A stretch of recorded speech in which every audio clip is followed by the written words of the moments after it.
ಬೆಂಗಳೂರಿನಲ್ಲಿ ನಿನ್ನೆ ರಾತ್ರಿ ಸುರಿದ ಧಾರಾಕಾರ ಮಳೆಯಿಂದಾಗಿ ನಗರದ ಹಲವೆಡೆ ಮರಗಳು ಕೂಡ ಧರೆಗೆ ಉರುಳಿದವೆ. ಅದೇ ರೀತಿ ಈಗ ಬಸವೇಶ್ವರ ನಗರದ ಸಿದ್ದಯ್ಯ ಪುರಾಣಿಕ ರಸ್ತೆ ಏನಿದೆ, ಈ ಒಂದು ರಸ್ತೆಯಲ್ಲಿ ಸುಮಾರು 3-4 ಮರಗಳು ಕೂಡ ಬಿದ್ದಿದ್ದು ಇಡೀ ರಸ್ತೆಯನ್ನ ಈಗ ಸಂಪೂರ್ಣವಾಗಿ ಕ್ಲೋಸ್ ಮಾಡಿದ್ದಾರೆ. ಯಾಕಂದ್ರೆ 3-4 ಮರಗಳು ರಸ್ತೆಯಲ್ಲಿ ಬಿದ್ದಿರೋದ್ರಿಂದ ವಾಹನ ಸವಾರರಿಗೆ ತೊಂದರೆ ಆಗುತ್ತೆ ಅಂತ ಇಡೀ ರಸ್ತೆಯನ್ನ ಈಗ ಸಂಪೂರ್ಣವಾಗಿ ಬಂದ್ ಮಾಡಿರುವಂತದ್ದು.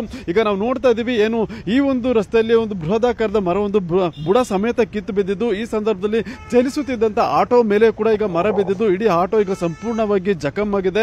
ಮತ್ತೆ ಈಗಾಗಲೇ ಏನು ರಾತ್ರಿ ಮರ ಬಿದ್ದಿದ್ದು, ಇನ್ನೂ ಕೂಡ ಮರ ತೆರವು ಕೆಲಸವನ್ನ ಮಾಡಬೇಕಾಗಿದೆ. ಈಗ ಒಂದು ಮರವನ್ನ ಈ ಒಂದು ರಸ್ತೆ ಬದಿಯಲ್ಲಿರುವಂತಹ ಒಂದು ಮರವನ್ನ ಬಿಬಿಎಂಪಿ ಅಧಿಕಾರಿಗಳು ತೆರವು ಮಾಡೋದಕ್ಕೆ ಮುಂದಾಗಿದ್ದು, ಈಗ ಈ ಒಂದು ಬೃಹತ್ ಗಾತ್ರದ ಮರ ಇನ್ನೂ ರಸ್ತೆಯಲ್ಲೇ ಇದೆ. ಈಗ ಅದನ್ನ ತೆರವು ಮಾಡುವಂತ ಕೆಲಸವೂ ಕೂಡ ಈಗ ಆರಂಭ ಆಗಬೇಕಾಗಿದೆ. ಅದರಿಂದ ಈ ಒಂದು ರಸ್ತೆಯಲ್ಲಿ ಸಂಚಾರ ಕೂಡ ಅಸ್ತವ್ಯಸ್ತ ಆಗಿದ್ದು, ಇಡೀ ರಸ್ತೆಯನ್ನ ಈಗ ಬ್ಲಾಕ್ ಮಾಡಿ ಇಲ್ಲಿ ಯಾವುದೇ ಒಂದು ವೆಹಿಕಲ್ ಅನ್ನ ಬಿಡದೆ ಈಗ ಏನು ನಿಯಂತ್ರಣ ಮಾಡಿರುವಂತದ್ದು ನಾವು ಮುಂಭಾಗದಲ್ಲಿ ನೋಡಬಹುದು. ಅಲ್ಲಿ ಕೂಡ ಒಂದು ಬೃಹತ್ ಗಾತ್ರದ ಒಂದು ಮರ ಬಿದ್ದಿದ್ದು, ಆ ಮರವನ್ನು ತೆರವು ಮಾಡುವಂತ ಕೆಲಸವನ್ನ ಈಗ ಬಿಬಿಎಂಪಿ ಅಧಿಕಾರಿಗಳು ಮಾಡ್ತಾ ಇದ್ದಾರೆ. ಅದರಿಂದ ಸ್ವಲ್ಪ ಮುಂದೆಗಡೆ ಬಂದ್ರೆ ಇಲ್ಲಿ ಒಂದು ದೊಡ್ಡ ಗಾತ್ರದ ಮರ ಈಗ ರಸ್ತೆಗೆ ಅಡ್ಡಲಾಗಿಯೇ ಬಿದ್ದಿದೆ. ಮತ್ತೆ ರಾತ್ರಿಯಿಂದ ಬಿದ್ದಿರೋದ್ರಿಂದ ಸಾಕಷ್ಟು ಒಂದು ವಾಹನ ಸವಾರರು ಕೂಡ ಇಲ್ಲಿ ಅಡಚಣೆ ಆಗಿರೋದು. ಆದ್ರೆ ಅದೃಷ್ಟವಶಾತ್ ಈ ಸಂದರ್ಭದಲ್ಲಿ ಯಾವುದೇ ರೀತಿಯ ಒಂದು ದೊಡ್ಡ ವಾಹನಗಳಾಗ್ಲಿ ಅಥವಾ ಟೂ ವೀಲರ್ಸ್ ಆಗ್ಲಿ ಹೋಗ್ತಾ ಇರಲಿಲ್ಲ. ಆದ್ರೆ ಮರ ಬಿದ್ದ ಸಂದರ್ಭದಲ್ಲಿ ಒಂದು ಸಡನ್ ಆಗಿ ಒಂದು ಆಟೋ ಇಲ್ಲಿ ಎಂಟ್ರಿ ಆಗಿದ್ದು, ಆ ಆಟೋ ಕೂಡ ಈಗ ಸಂಪೂರ್ಣವಾಗಿ ಜಖಂ ಆಗಿದೆ. ಮತ್ತೆ ಇನ್ನೊಂದೇನಂತಂದ್ರೆ, ಈ ಆಟೋ ಜಖಂ ಆಗಿ ಇಲ್ಲಿ ನಿಂತಿದ್ದ ಸಂದರ್ಭದಲ್ಲಿ ಕಳ್ಳರು ಕೂಡ ಇಲ್ಲಿ ಕೈ ಚಾಳಕವನ್ನ ತೋರಿರೋದು.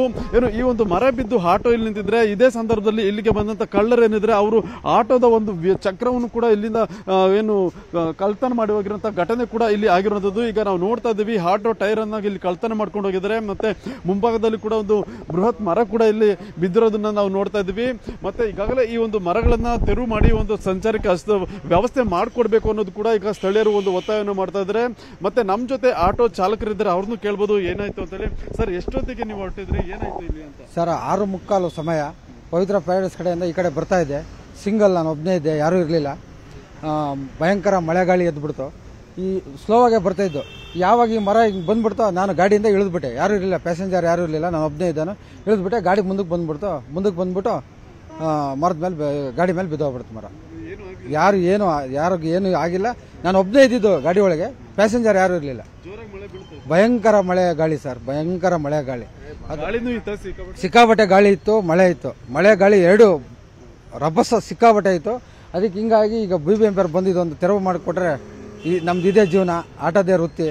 ಅಲ್ಲಿ 14 ವರ್ಷದಿಂದ ಆಟೋ ಓಡಿಸ್ತಾ ಇದ್ದೀನಿ. ಚಕ್ರ ಯಾರೋ ಬಿಚ್ಕೊಂಡು ಹೋಗಿದ್ದಾರೆ ಸರ್. ನೈಟು ಮನೆಗೆ ಹೋದೆ 10 ಗಂಟೆಗೆ. ಈಗ ಬೆಳಗ್ಗೆ ಬಂದು 5 ಗಂಟೆಗೆ ನೋಡಿವಿ, ಚಕ್ರನೇ ಬಿಚ್ಕೊಂಡು ಹೋಗ್ಬಿಟ್ಟಿದ್ದಾರೆ ಯಾರೋ. ಅದು ಇಲ್ಲ. ಅದು ಮಾಡಿಸ್ಕೋಬೇಕು, ಇದು ಮಾಡಿಸ್ಕೊಂಡ್ರೆ ಮುಂದಿನ ಕಾರ್ಯಕ್ರಮ ಮಾಡ್ಬೋದು ನಾನು. ಇಲ್ಲ ಅಂದ್ರೆ ಇಷ್ಟೇ. ಇದು ಆಟೋ ಚಾಲಕರು ಹೇಳ್ತಿರೋದು. ಈಗಾಗಲೇ ಏನು ಮಳೆ ಬಿತ್ತುವಂತ ಒಂದು ಆಟೋವನ್ನು ನಿಲ್ಲಿಸಿ ಇಲ್ಲಿ ಬಿಟ್ಟು ಹೋದ ಸಂದರ್ಭದಲ್ಲಿ ಯಾರೋ ಕಳ್ಳರು ಬಂದು ಈ ಒಂದು ಆಟೋ ಚಕ್ರವನ್ನು ಕೂಡ ಈಗ ತೆಗೆದುಕೊಂಡು ಹೋಗಿದ್ದಾರೆ. ಈಗ ಅದನ್ನು ಕೂಡ ಸರಿಪಡಿಸುವಂತ ಕೆಲಸ ಈಗ ಪಾಪ ಅವರಿಗೆ ಬೀಳ್ತಾ ಇರೋದು. ಈಗಾಗಲೇ ಏನು ಆಟೋ ಸಂಪೂರ್ಣವಾಗಿ ಜಖಂ ಆಗಿದೆ. ನಂತರ ಈಗ ಬಿಬಿಎಂಪಿ ಅಧಿಕಾರಿಗಳು ಬಂದು ಈ ಒಂದು ಮರವನ್ನ ತೆರವು ಮಾಡಿದ್ರೆ ಆಟೋವನ್ನ ಈಗ ತೆಗೆದುಕೊಂಡು ಹೋಗ್ಬೋದು ಅಂತೇಳಿ ಅವರು ಇನ್ನೂ ಕೂಡ ಇಲ್ಲೇ ಕಾಯ್ತಾ ಇದ್ದಾರೆ.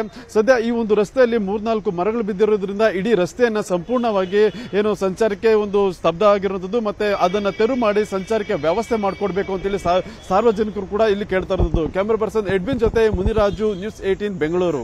ಕನ್ನಡಿಗರ ಮೆಚ್ಚಿನ ನಿಮ್ಮ ನ್ಯೂಸ್ 18 ಕನ್ನಡ ಈಗ ವಾಟ್ಸ್ಆಪ್ನಲ್ಲಿಯೂ ಲಭ್ಯ. ಕರ್ನಾಟಕ ಮತ್ತು ದೇಶ ವಿದೇಶದ 360 ಡಿಗ್ರಿ ಸುದ್ದಿ ವಿವರವನ್ನ ನೀವು ನಿಮ್ಮ ಕೈ ಬೆರಳುಗಳಲ್ಲಿಯೇ ಪಡೆಯೋದಿಕ್ಕೆ ಈ QR ಕೋಡ್ ಅನ್ನ ಸ್ಕ್ಯಾನ್ ಮಾಡಿ. ನಮ್ಮ ಚಾನೆಲ್ ಅನ್ನ ಫಾಲೋ ಮಾಡಿ, ನೋಟಿಫಿಕೇಶನ್ ಆನ್ ಮಾಡಿ.